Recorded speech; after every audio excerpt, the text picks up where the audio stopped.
Ops, इस राज्य में पुरानी पेंशन की बहाली पर आया अपडेट, फिर से कर्मचारियों को फायदा देने की भरी हुंकार।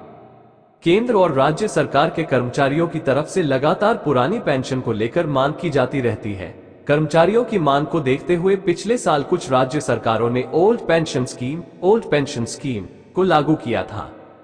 ऑप्स अपडेट, केंद्र और राज्य सरकार के कर्मचारियों की तरफ से लगातार पुरानी पेंशन को लेकर मांग की जाती रहती है। कर्मचारियों की मांग को देखते हुए पिछले साल कुछ राज्य सरकारों ने ओल्ड पेंशन स्कीम को लागू किया था।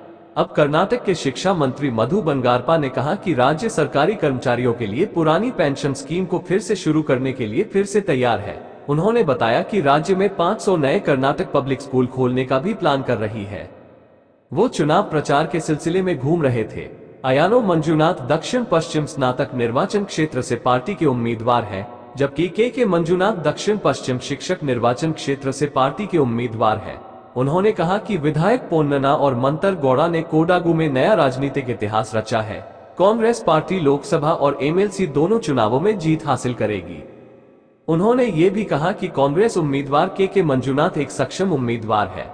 उन्होंने कहा कि अयानो मंजुनाथ शिक्षकों के दर्द और पीड़ा को जानते हैं और उनके मुद्दों को आगे उठाने की क्षमता भी रखते हैं। इस बीच उन्होंने कहा कि सरकारी कर्मचारियों के लिए पुरानी पेंशन योजना को फिर से शुरू किया जाएगा। उन्होंने ये भी कहा कि सरकारी सहायता प्राप्त स्कूल शिक्षकों को भी पेंशन और बीमा योजनाओं का फायदा दिया जाएगा।